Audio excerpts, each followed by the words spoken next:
Ei, pessoal, continuando a nossa série sobre mineração e nutrição, continuo aqui com a Janaína.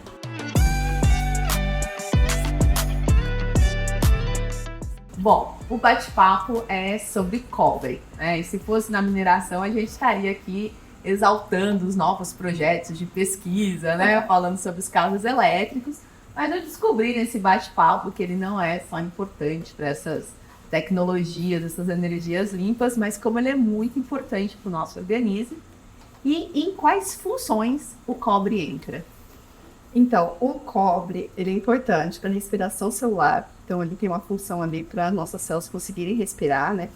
Produção de energia, né? Ela também é importante para a síntese, para o metabolismo do ferro. Então, para a gente ter uma melhor absorção do ferro no nosso organismo, a gente necessita do cobre, né? Das funções. Neurotransmissores, né? Então, a nossa função de neurotransmissores, da maneira adequada como eles funcionam, a gente necessita de cobre também. E para nós, mulheres, que a gente sempre está procurando isso, a síntese de colágeno, né? Então, o colágeno, a gente depende do cobre para ter uma firmeza da pele mais adequada, aquelas ruguinhas assim, que às vezes aparecem, mas pode às vezes ser uma deficiência aí de cobre que não está ajudando na produção do colágeno de forma adequada. Nossa, gente, então a gente vai ter que roubar uns fios de cobre por aí também para ajudar nesse processo. Mas imagino que não é por aí, né? A gente falou das funções, os benefícios eu acho que ficaram óbvios, né? Tem mais ainda alguma coisa maravilhosa para falar sobre ele, porque eu já tô apaixonada com o cobre. Mas aí, se esses são os benefícios, tem na deficiência do cobre, imagino que tem Sim. algumas doenças, questões. Tem questões, sim. Uma muito importante, né, que a gente tem falado muito, né, na pandemia aumentou a depressão. Então, a gente tem uma questão que chama depressão nutricional. Então, é um quadro depressivo devido à deficiência de vitaminas e minerais, né? E o cobre está entre delas. Então, se a gente tem uma deficiência, por menor quantidade que a gente precisa dele, a gente pode ter um quadro depressivo, tá? Então, irritabilidade, quadros de ansiedade, às vezes você pode estar com isso, o cobre extremamente baixo, por menor que a gente precise dele, não é grandes quantidades. Porém, às vezes a alimentação está deficiente, né, em conseguir esse nutriente. Cabelo também é necessário, então aqueles cabelos muito ralos, que não tem, que parece que não cresce fios, pode ter aí uma ligação com a deficiência de... Não é o seu caso. Será? Já tô assim, acho que eu tô precisando de cobre aí hoje. Né? Danos aí na parte neurológica também, e até quadros de, quando está muito grave, quadros de osteoporose também pode estar associado aí com a deficiência de cobre. E o cobre, ele é amiguinho de quem aí, hein, nessas funções? Que a gente já falou sobre o ferro, sobre o zinco. Então, vocês viram que tem uma associação entre eles. A gente precisa do cobre para ter uma melhor absorção do ferro. A gente precisa do cobre para regular o zinco, né? E assim como a gente precisa do zinco para regular o cobre. Então, a gente não pode ter excesso nem deficiência de um, porque senão a balança não funciona. Não, pessoal, isso aí é um hashtag pega a dica, tá? Não pensem que vocês vão olhar para uma questão só. Vou só suplementar esse. Não é assim. Não é assim. Não funciona, né? Somos um sistema inteiro. Então, uma coisa aí em equilíbrio com a outra, ok? E aí a pergunta, né, antes da gente entrar na questão de alimentação, inclusive, é como que a gente suplementa, né? Não é comer das telhas de casa. Eu acho que não vai funcionar. Apesar que fio, né? Exatamente. Tem as doenças, né, que quando as deficiências estão muito grandes, você me fez lembrar aqui, que é aquelas pessoas que às vezes comem terra, verdade. Sabonete, né? Me fugiu agora o nome. Picamalácia, que chama.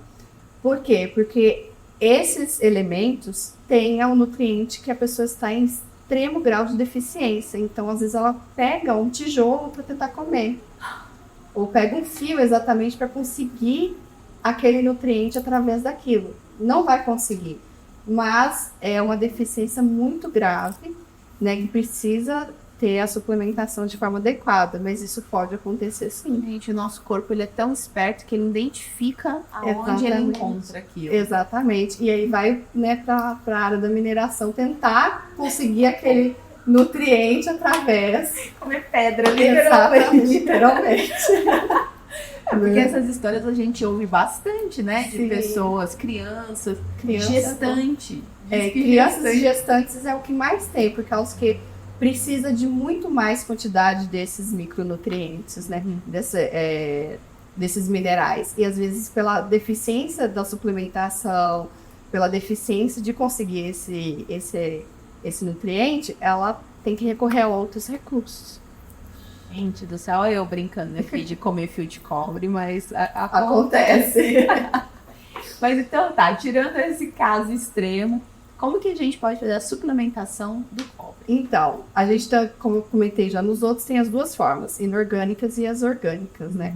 Então, a forma melhor é da forma bisglicinato, né? Que é a forma que o cobre está unido junto com um aminoácido. Então, a absorção desse nutriente vai ser mais efetiva do que na forma inorgânica, no caso.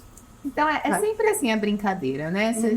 A gente engana o organismo, fala, comer pedra não. A gente pega e junta com alguma molécula orgânica. Exatamente. Para facilitar. Para facilitar a absorção e não, às vezes, causar problemas gastrointestinais, desconfortos, que geralmente acontece quando a molécula é inorgânica.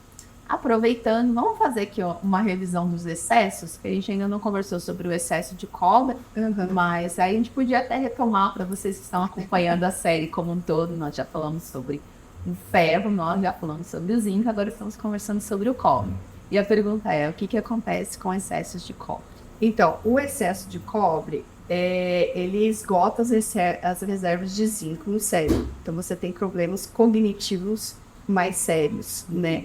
Problemas aí de quadros de depressão também. O excesso de cobre, por ele ser um metal, ele vai começar a oxidar as moléculas antioxidantes, que é o que a gente não quer. Não quero. Então, ele oxida a vitamina A, ele oxida a vitamina C. Então, a gente tem que ter um balanço, tem que ter uma harmonia, porque senão uma tira da outra, né? E ela também pode ocasionar dores intensas musculares, né? Então, dores musculares muito intensas, sem você ter feito atividade física ou tendo alguma doença aparente, pode ser o excesso de cobre. Normalmente isso vem de suplementação, é difícil. É muito difícil a alimentação. A gente precisa de pouca quantidade, né, do cobre, mas ele não é tão presente assim nos alimentos. Nos alimentos são picogramas que existem, então a gente não precisa. A suplementação de uma forma sem orientação geralmente zera os excessos. Ok. E nas nossas comidinhas, onde que a gente encontra aí o coentro? Ele é meio controverso.